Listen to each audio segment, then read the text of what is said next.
Hello students, welcome to my YouTube channel. आज हम class +1 depreciation का सेकंड मेथड करेंगे, diminishing balance method. Question number 6 का ए, B, सी और डी पार्ट। तो आप सभी बच्चों ने जो बड़े ध्यान से देखना है और वीडियो को जो है अंत तक देखना है। क्वेश्चन नंबर 6 का ए क्वेश्चन आपके सामने है। On 1st January 2007, Philips purchased a fixed asset of ₹40,000. It was decided to provide depreciation on his asset at the rate of 10% diminishing balance method. Prepare fixed asset account for first 3 years. Account are closed 31st December every year. तो किस प्रकार से इस question को करेंगे? तो question आपके सामने, जब भी आप इसका क्वेश्चन करते हैं तो सबसे पहले आप जिस अकाउंट का आप बना रहे हैं उस अकाउंट का नाम बिल्कुल सेंटर में लिख दिया जाता है। Fixed asset account, left hand side is called debit side, right hand side is called credit side. 2007 जनवरी 1 को आपने एक मशीनरी खरीदी, फिक्स्ड एसेट खरीदा तो 2 बैंक, और वो आपने खरीदा 40,000 का। हर साल जो है इसकी जो डाउन करके वैल्यू आएगी उस पर डेप्रिसिएशन लगेगा। फर्स्ट साल जो है इसका परचेज प्राइस पर तो 40,000 का 10% 4,000 जो है डेप्रिसिएशन लगा। 31 दिसंबर 2007 31 दिसंबर और 31 दिसंबर 2007 को आपके पास बैलेंस बचा 40,000 में से 4,000 आपने लेस किया तो आपके पास बैलेंस बचा 36,000। उसके बाद आपने आमने सामने क्लोज किया 40,000 एंड 40,000। उसके बाद इस बैलेंस को आप 2008 जनवरी 1 को आप ले गए तो 2 बैलेंस ब्रोट डाउन और यू बैलेंस जो आपका वो है 36,000 पर का 10% फिर किया आपने, अर्थात हर साल जो है डाउन करके जो वैल्यू आएगी। और 2008 दिसंबर 31 को आपने डेप्रिसिएशन लगाया और वो लगा 3,600।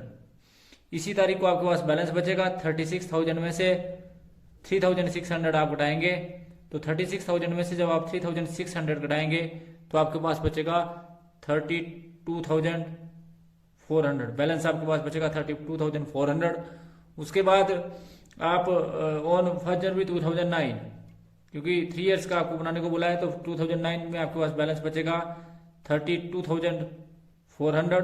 फिर 32,400 का 10% दैट मीन्स की 3,240, और इसको घटाने के बाद 3,240 में से जब आप इसको घटाएंगे तो आपके पास जो बैलेंस बचेगा यानी कि 32,400 में से जब आप 3,240 घटाएंगे तो आपके पास बचेगा 29,160 and the totalling of both side are equal to each other 32,400।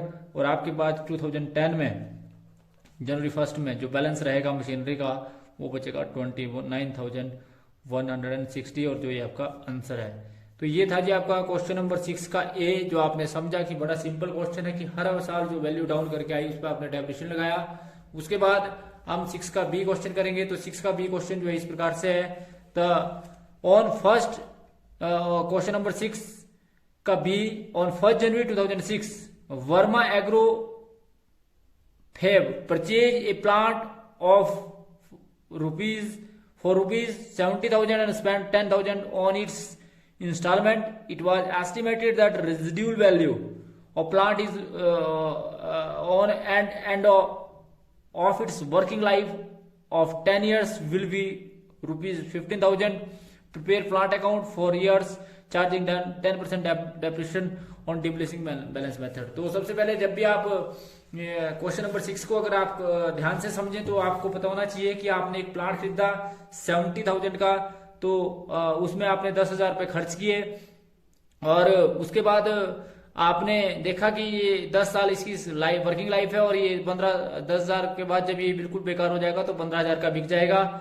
इस पर आपने डेप्रिसिएशन करना 10% चार्ज। तो डिमिनिशिंग बैलेंस मेथड के अंदर जब मैंने आपको इसका थ्योरेटिकल पोर्शन समझाया था तब भी बड़े ध्यान से समझाया था कि प्यारे बच्चों आप इस बात का ध्यान रखें कि डिमिनिशिंग बैलेंस मेथड में कॉस्ट ऑफ असेट में purchase price plus any type of expenses incurred on the establishment of any asset is include. और उसके बाद आपको ये भी बताया था कि आप जो है इस बात का ध्यान रखें कि इसमें स्क्रैप वैल्यू और एस्टिमेटेड लाइफ को ज्यादा ध्यान नहीं रखा था, बल्कि इस प्रकार का जो आपका मेथड है इसमें जो है डेप्रिसिएशन जो है वो परसेंटेज बेस में दिया होता है और वह that will be charge on percentage. तो इस प्रकार से ध्यान रखें कि आपने सबसे पहले जो है जब इस क्वेश्चन को करेंगे तो आप सबसे पहले लिखेंगे plant account, left hand side is called debit side and right hand side is called credit side.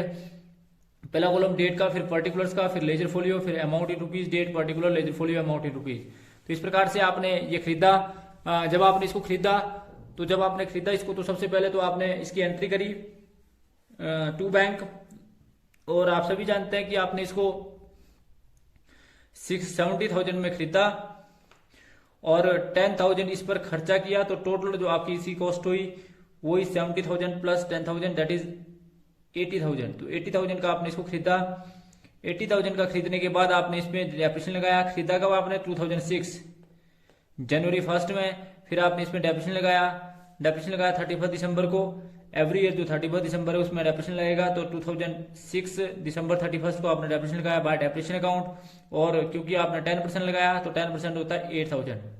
आपने सामने टोटल किया 80,000 और 80,000 में से जब इसने आपने इसको घटाया तो 31 दिसंबर 2006 के बाद में आपके पास बैलेंस बचा 72,000। इस 72,000 को आप जनवरी 1 2007 जनवरी 1 में ले गए तो आपके पास 72,000 आया, और 72,000 पे आपने 10% फिर डेप्रिसिएशन लगाया 2007 दिसंबर 31 में, तो ये आपके पास लगा 7,200, और 7,200 लगाने के बाद आपके पास ये ईयर के एंड में आपके पास 64,800 बैलेंस बच गया, और 64,800 जो है आमने सामने टोटल कर दिया 64,800। फिर उसके बाद आपने 64,800 जो है वो 2008 जनवरी 1 को ले गया आप, और इस पर आपने 31 दिसंबर 2008 में फिर डेप्रिसिएशन लगाया, और ये आपके पास लगा 6480 लगने के बाद आपके पास बैलेंस बचेगा, और जो आपके पास बैलेंस बचा वो आपके पास बचा 58,320 58,320 जो है आपके पास बैलेंस बचा 58,320 and the totalling of both side are equal to each other 64,800 and 64,800। और इस बैलेंस को आप 2009 जनवरी 1 में ले गए और टू बैलेंस ब्रोट डाउन लिखा आपने 58,320 पर 2009 दिसंबर 31 को आपने फिर डेप्रिसिएशन लगाया और आपको लगाया 5832, और 32 लगाने के बाद आपके पास बैलेंस बचा जो आपका आंसर आएगा, और इसका जो बैलेंस बचा वो आया जाए 52,488 and the totalling of both side are equal to each other 58,320 and 58,320। और फिर आपके पास 2010 में जनवरी 1 में आपके पास बैलेंस बचा और वो आपके पास बचा 52,480 जो आपका आंसर है। तो ये था जी आपका क्वेश्चन नंबर 6 का बी। तो क्वेश्चन नंबर 6 का सी किस प्रकार से करेंगे, आपने क्वेश्चन को पढ़ते हैं फिर उसके बाद हम क्वेश्चन करते हैं। तो क्वेश्चन नंबर 6 का बी जो है वो किस प्रकार से किया जाएगा। तो हमारे पास ये बोलता है कि on 1 April 2007 PP agro limited purchase a computer of ₹10,000 from Janata and spend ₹2,000 on the shipping and forwarding charges on import duty and 1,000 on installment. Calculate depreciation on diminishing balance method at the rate of 10%. Prepare computer account for 3 years assuming that the company close its account on 31st March every year. किस प्रकार से इस question को करेंगे आप। Question number 6 का सी practical question किस प्रकार से करेंगे। तो हम कंप्यूटर अकाउंट इसके अंदर बनाएंगे। तो कंप्यूटर अकाउंट जब कोई अकाउंट बनाया था उस अकाउंट का नाम, left hand side is called debit side and right hand side is called credit side. पहला कॉलम डेट का, फिर पर्टिकुलर्स का, फिर ledger folio, debit amount in rupees, date, particular, ledger folio and credit amount in rupees. April 1 2007 April 1 को आपने जो है वो खरीदा और टू बैंक किया। तो खरीदा जो आपने इसको तो 10,000 का आपने उसको खरीदा, 2,000 आपने शिपिंग एंड फॉरवर्डिंग चार्जेस दिया, फिर आपने 7,000 जो है इंपोर्ट ड्यूटी दी और 1,000 जो है इसकी इंस्टॉलमेंट पे आपने खर्चा किया। तो टोटल एक्सपेंडिचर मिला के जो आपका असेट था वो था जी 20,000 का। तो 20,000 का जब आपने खरीदा तो टू बैंक किया। उसके बाद 2008 मार्च 31 को आपने इस पर डेप्रिसिएशन लगाया। 2000 का 10% सॉरी 2000 और 10% डेप्रिसिएशन लगाने के बाद आपने सामने टोटल किया। The totalling of both side are equal to each other, that is 20,000 और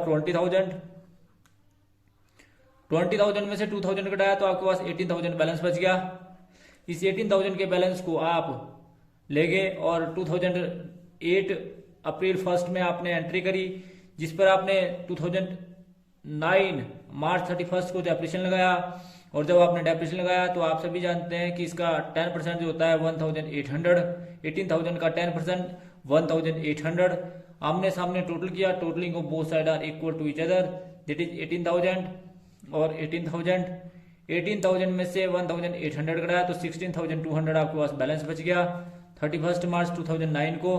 तो 31 मार्च 2009 में के बाद हम जो है 2009 अप्रैल 1 में इस बैलेंस को ले गए और टू बैलेंस ब्रोट डाउन किया। टू बैलेंस ब्रोट डाउन जो आपका आया वो 16,200 आया।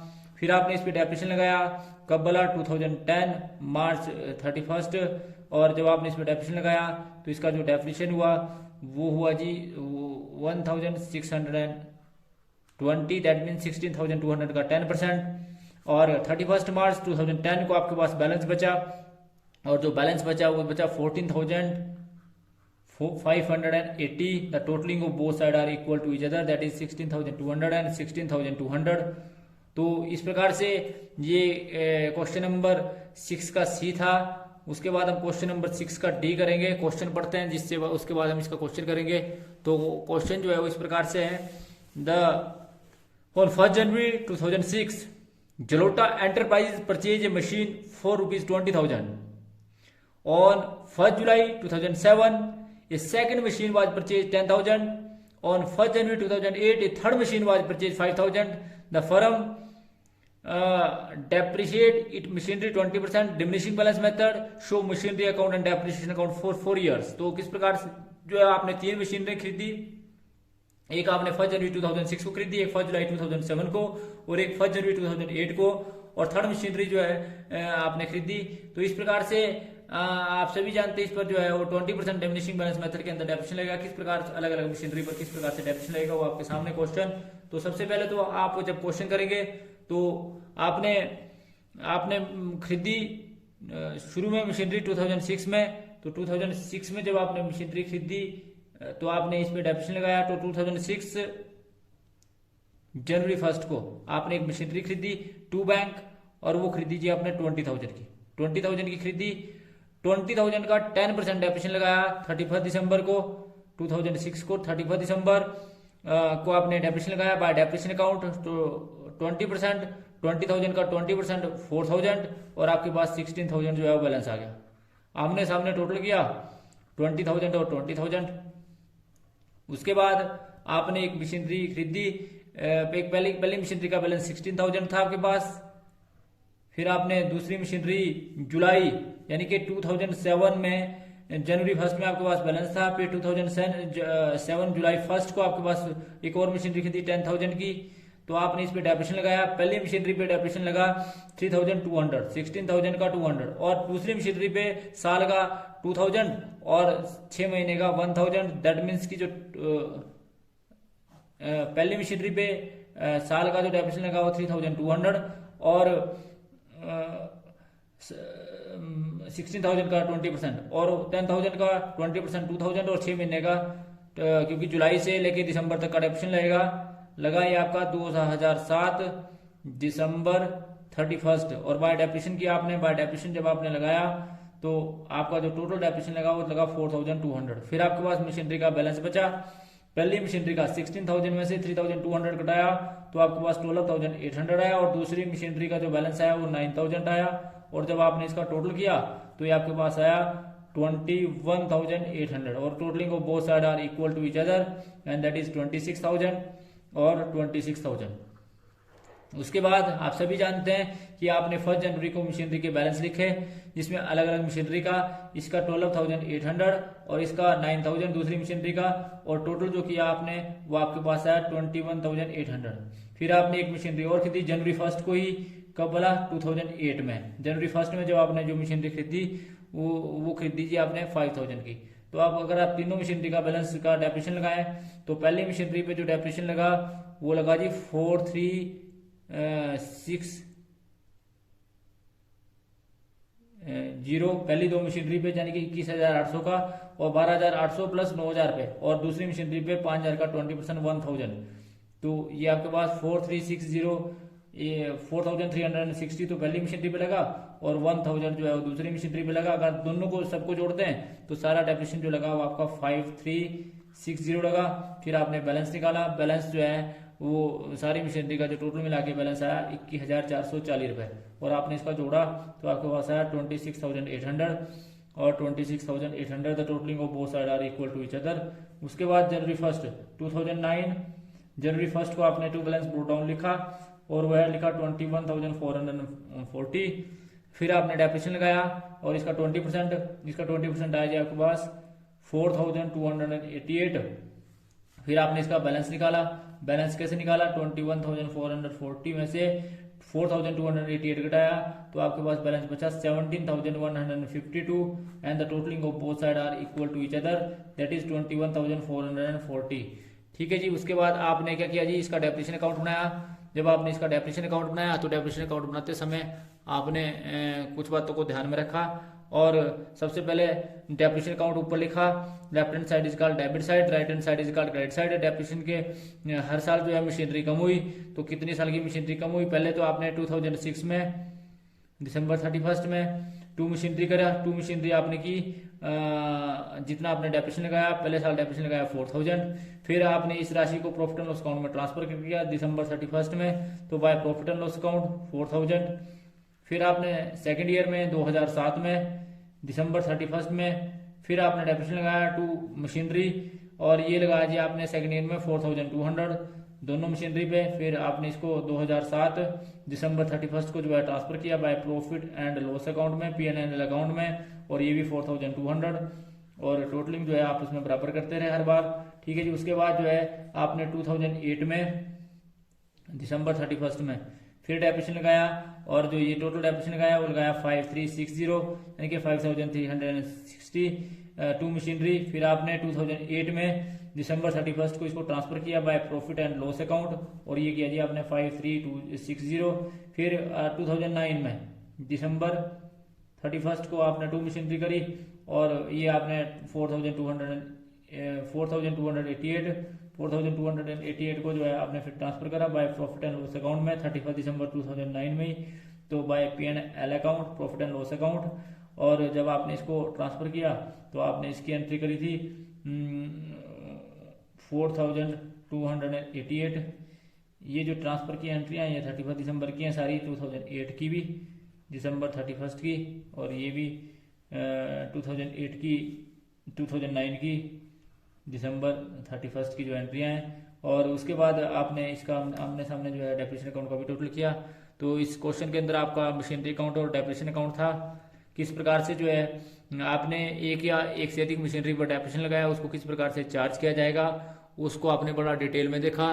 तो इस क्वेश्चन के अंदर सबसे बड़ी बात ये थी कि आपने जो वैल्यू डाउन करके आएगी, बुक वैल्यू पर हमेशा डेप्रिसिएशन लगता था, और इनकम टैक्स एक्ट के द्वारा भी इस सिद्धांत को मान्यता दी गई है, इसलिए बड़ा इंपॉर्टेंट प्रिंसिपल है। अगले क्वेश्चन जो हम इसके सेल के क्वेश्चन करेंगे, किस प्रकार से प्रॉफिट हुआ या लॉस हुआ, 7वां 8वां 9वां और 10वां क्वेश्चन जो है किस प्रकार से ये सेल परचेज का सेल का क्वेश्चन है, तो किस प्रकार से इन क्वेश्चनों को किया जाएगा। Thanks for watching the video, please like and subscribe my channel and press bell icon for next notification. Thank you.